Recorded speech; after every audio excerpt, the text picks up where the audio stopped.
संसद में महिला आरक्षण बिल गिरने के बाद केंद्र सरकार ने महिला आरक्षण बिल से जुड़े कई अहम सवालों पर स्थिति साफ करते हुए कुछ सवालों का एक सेट ऑफ FAQ जारी किया है। ये कदम ऐसे समय आया है जब संसद में 33% महिला आरक्षण से जुड़े विधेयक और परिसीमन को लेकर राजनीतिक बहस तेज हो गई है। विपक्ष ने आरोप लगाया था कि सरकार महिला आरक्षण के नाम पर 2011 की जनगणना के आधार पर परिसीमन की प्रक्रिया आगे बढ़ाना चाहती है।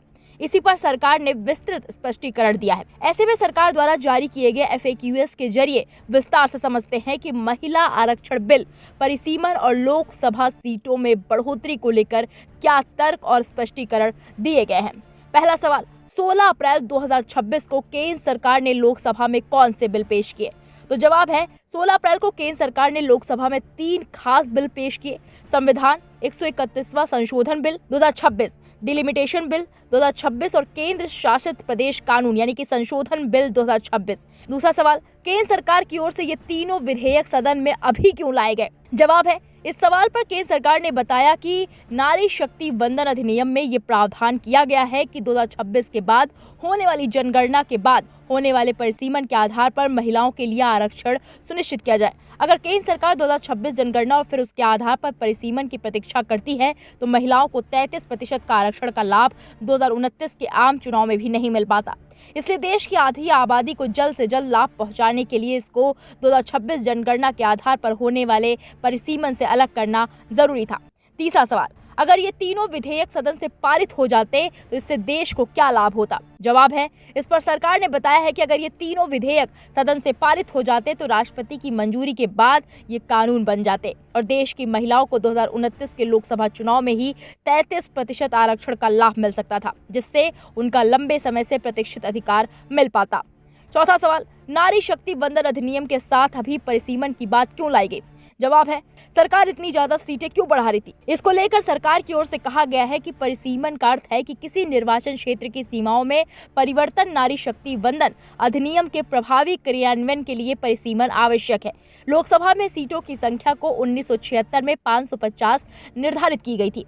1971 में भारत की जनसंख्या लगभग 54 करोड़ थी, आज ये 140 करोड़ है। इसलिए लोकसभा में सीटों की संख्या बढ़ाकर 850 करना महत्वपूर्ण है। इससे संसद में उचित प्रतिनिधित्व सुनिश्चित हो सकेगा। पांचवा सवाल, लोकसभा सीटों की संख्या बढ़ाकर 850 करने के पीछे मुख्य कारण और तर्क क्या थे? इसको लेकर सरकार ने बताया कि ये प्रस्ताव जनसंख्या के अनुपात में सीटों के विस्तार पर आधारित था। एक सामान्य 50% बढ़ोतरी से सभी राज्यों और केंद्र शासित प्रदेशों का अनुपात अभी की तरह बना रहता। इस सिद्धांत के आधार पर लोकसभा की सीटों की संख्या वर्तमान की 543 से बढ़कर लगभग 815 होती। इसलिए लोकसभा में सीटों की संख्या की अधिकतम सीमा 550 से बढ़कर 850 की जा रही थी। छठा सवाल, क्या नए परिसीमन प्रस्ताव में दक्षिण भारतीय राज्यों या छोटे राज्यों को नुकसान होता? तो जवाब है, सदन में ये बातें काफी की गई। सरकार ने साफ किया कि सभी राज्यों की सीटों में एक समान 50% वृद्धि होती। दक्षिण राज्यों के प्रतिनिधित्व में कोई कमी नहीं आती। दक्षिणी राज्यों के पास वर्तमान में लोकसभा में 23.76% सीटें हैं। विधेयकों के पारित होने के बाद ये बढ़कर लगभग 23.87% हो जाती। उदाहरण के तौर पर तमिलनाडु की सीटें भी इसी अनुपात में बढ़ती और राज्य को कोई नुकसान नहीं होता। सातवां सवाल, क्या केंद्र सरकार परिसीमन आयोग अधिनियम में बदलाव करके राजनीतिक लाभ लेना चाहती थी? जब कुछ राज्यों में चुनाव चल रहे हैं तब सरकार क्यों बिल लाई? क्या इसका तमिलनाडु या पश्चिम बंगाल जैसे राज्यों में हो रहे चुनाव पर असर होगा? इस सवाल पर कहा गया कि केंद्र सरकार ने परिसीमन आयोग अधिनियम में कोई परिवर्तन नहीं किया, बल्कि पुराने कानून को यथावत रखा। परिसीमन आयोग की सिफारिशें तभी लागू होती हैं जब संसद उन्हें मंजूरी देती है और राष्ट्रपति की स्वीकृति मिलती है। वर्तमान में हो रहे चुनाव जैसे तमिलनाडु या पश्चिम बंगाल पर इस प्रक्रिया का कोई प्रभाव नहीं पड़ता, क्योंकि 2029 तक सभी चुनाव मौजूदा व्यवस्था और वर्तमान निर्वाचन क्षेत्रों के आधार पर ही कराए जाएंगे। आठवां सवाल, जाति जनगणना को टालने के लिए सरकार ये संविधान संशोधन बिल लेकर आई थी।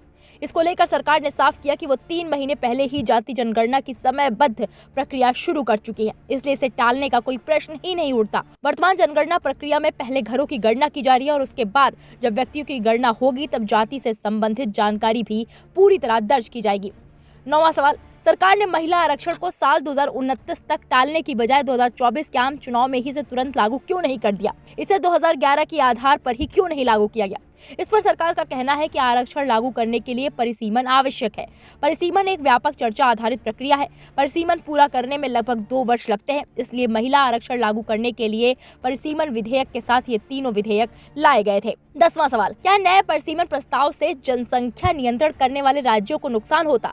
इसको लेकर सरकार ने बताया कि नहीं, नए परिसीमन प्रस्ताव से जनसंख्या नियंत्रण करने वाले राज्यों को कोई नुकसान नहीं होता। प्रस्ताव के तहत सभी राज्यों की सीटों में समान अनुपात में 50% बढ़ोतरी की बात थी, जिससे किसी राज्य का प्रतिनिधित्व प्रतिशत घटने की बजाय यथावत रहता या थोड़ा बढ़ता।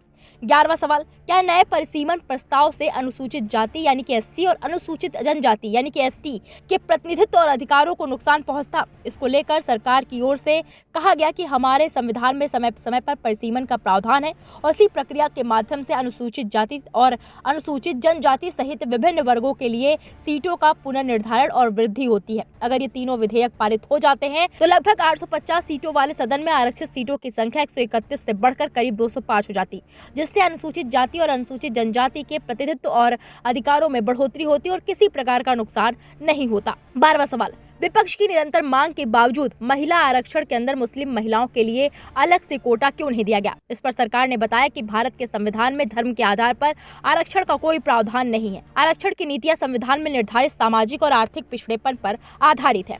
13वां सवाल, जब 2024 के आम चुनाव में महिला आरक्षण लागू नहीं होना था तो 2023 में महिला आरक्षण विधेयक क्यों लाया गया? इसको लेकर सरकार ने कहा कि 2023 में प्रधानमंत्री नरेंद्र मोदी के नेतृत्व में केंद्र सरकार महिला आरक्षण विधेयक लेकर आई। नए संसद भवन में ये विधेयक सर्वसम्मति से पारित हुआ और राज्यसभा से भी इसे मंजूरी मिली। सबने महिला आरक्षण बिल का समर्थन किया और इस प्रकार नारी शक्ति वंदन विधेयक से अधिनियम बन गया। 14वां सवाल, महिला आरक्षण को केंद्र शासित प्रदेशों जैसे जम्मू कश्मीर, दिल्ली और पुडुचेरी में लागू करने के लिए अलग से केंद्र शासित प्रदेश विधेयक क्यों लाया गया था? इसको लेकर सरकार ने कहा कि जम्मू कश्मीर, दिल्ली और पुडुचेरी की विधानसभाएं अलग यूटी एक्ट से संचालित होती है। इन विधानसभाओं में भी महिलाओं के लिए जम्मू कश्मीर में लगभग 38, दिल्ली में 23 और पुडुचेरी में 10 सीटें आरक्षित करने के लिए ये तकनीक संशोधन अनिवार्य था। इसलिए अलग से केंद्र शासित प्रदेश विधेयक लाया गया। अब इस पूरे मामले पर आपकी क्या राय है, हमें कमेंट बॉक्स में जाकर जरूर बताइएगा।